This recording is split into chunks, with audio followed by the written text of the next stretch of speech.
자, 윤석열 전 대통령이 이제 내란 우두머리 혐의죠. 첫 형사 재판 어제 중앙지법에서 이제 받았습니다. 파면된 지 열흘 만에 재판에 나온 건데 총 8차례에 걸쳐 90분 넘게 직접 발언을 했습니다. 검찰이 이제 공소 사실을 낭독한 후 이어진 피고인 측 반대 주장에서 이 윤 전 대통령은 검찰 측의 PPT 자료 쪽수까지 딱 지목을 해 가면서 검찰 진술 내용을 조목조목 반박을 했습니다. 검찰은 검사 12명이 나섰습니다. 국헌문란 폭동이다 이렇게 주장을 했고요. 윤 전 대통령은 몇 시간 만에 또 비폭력적으로 국회 해제 요구를 즉각 수용해 해제한 몇 시간 사건이다. 내란으로 구성한 자체가 참 법리에 맞지 않는다. 이런 주장을 했습니다. 자, 이런 주장에 대해서는 어떻게 생각하십니까, 의원님은? 일단 정말 윤석열은 정신 못 차렸고요.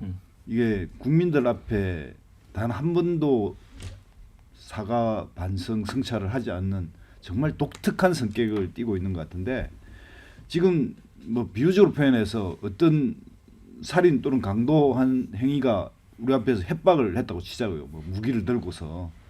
그런데 이게 주위 시민의 도움으로 또 슬기롭게 대처해서 그 행위가 이루어지지 않았다고 해서 그 죄가 없다고 이야기할 수 없지 않습니까?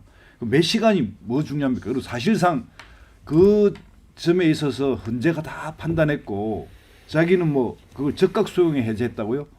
국민들이 한 4시간을 더 지켜봤잖아요. 그리고 그러한 과정 전체에 대한 이 부분에 대해서 본인은 계속 이것이 정치 투쟁으로 본인의 다음에 어떤 이런 걸 생각하고 이렇게 이야기를 하는 모양인데 이 내란 범죄에 관해서는 정말 단호하게 결정해줘야 되는데 이런 부분에 대해서 지기현 판사 이런 사람들이 구속 취소시켜주고 지하 통로로 그리고 지금까지 역대 모든 대통령 재판에 첫 번째는 다 사진 촬영했는데 사진도 해주고 이러니까 좀 심하게 이야기하면 얼굴에 철판을 깐 것 같아요. 그러니까 이런 부분에 와서 검찰 즉 자기의 진술을 반박할 수는 있지만 좀 상식적으로 국민들이 어느 정도 납득 가능하게 해야지 이런 식으로 정말 말도 안 되는 주장을 하고 있으면 야 이게 재판이냐 정치 선동이냐 그런 판단이 될 정도입니다.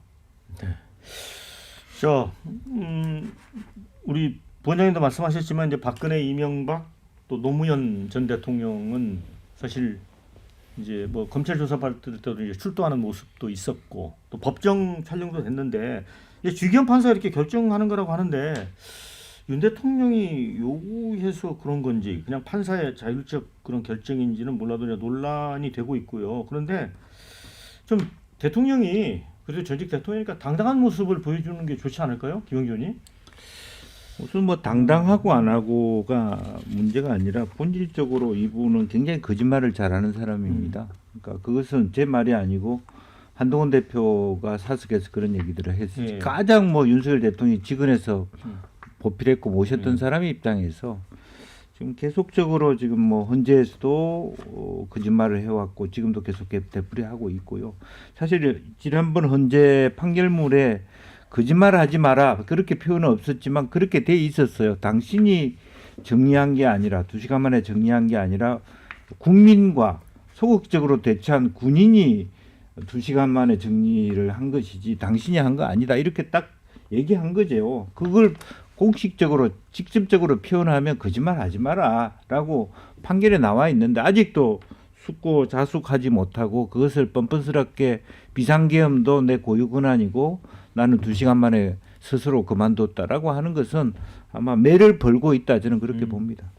뭐 댓글에 한동훈 아니었으면 윤석열 대통령이 몇 시간 만에 계엄 해제했겠냐 이런 댓글도 주셨습니다.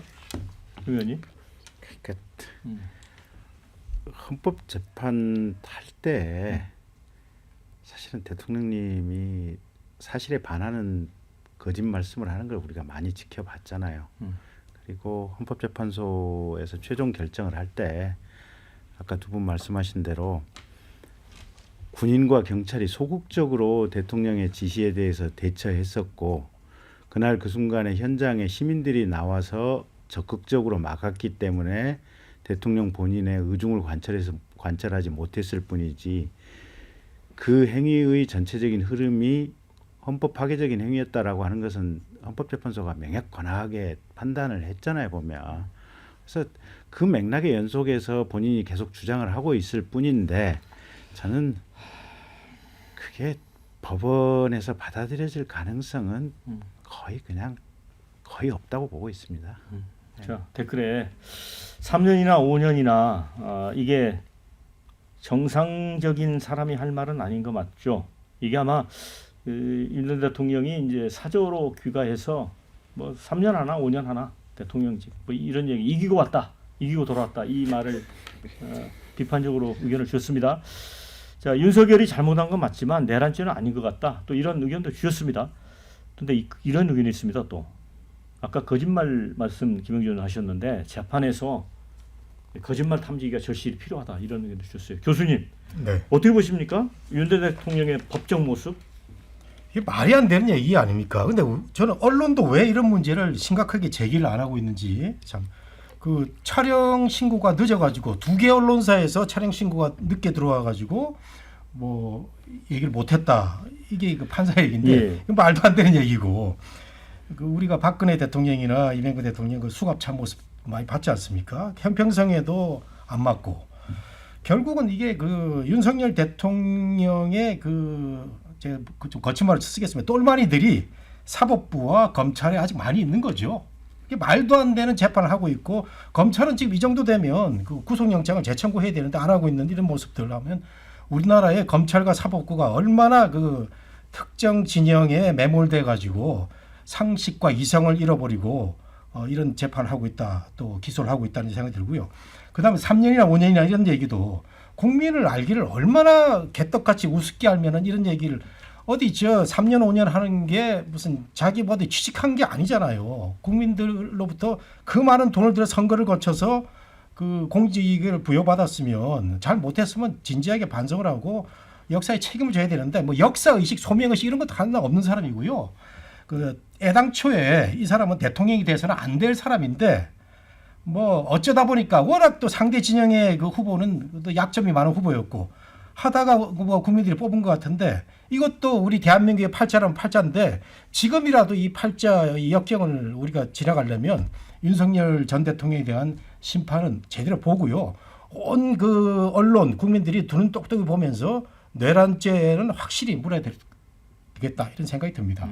그 댓글에 국민들을 가스라이팅 하는 거냐 이런 의견도 주셨습니다. 윤통도 싫고 이재명도 싫어 이런 의견도 주셨어요. 김두수 원장님. 일단 우리 국민들이 이번 이 사건을 보면서 우리나라의 그 뭐랄까 중요한 시기에 국가 지도자를 어떻게 뽑아야 되는지에 대해서 상당히 많은 교훈을 얻었다고 생각하고요. 지난 뭐 대선이 그런 이야기 하지 않습니까? 대입 수능 시험이라 보면 킬러 문항에 가깝게 선택이 어려운 그러니까 좀 심하게 얘기해서 이제 예. 흔히들 개고기를 한쪽은 팔았다 그러지 않습니까? 예. 한쪽은 누가 봐도 좀 부패한 고기였거든요. 그러니까 지금 그게 지금 3년이 지났다고 뭐 새 고기가 됐겠습니까? 그래서 이번에 돌아온 대선도 마찬가지로 정말 완전히 과거를 청산하고 새로운 걸로 갈 거냐 아니면 또다시 내란 종식을 맹분으로 해서 또 적폐청산으로 갈 거냐 이런 선택의 문제에 또 왔다고 생각합니다. 네, 자 이제 마무리해야 될 것 같습니다. 댓글에 이런 게 있습니다. 국민의힘은 윤석열 전 대통령 버려야 산다. 얼른 버려라 이런 의견 주셨고요. 반면에 그럼 이재명 후보가 대통령 되면 이재명 재판도 생중계를 해야겠네. 또 이런 의견 주셨습니다.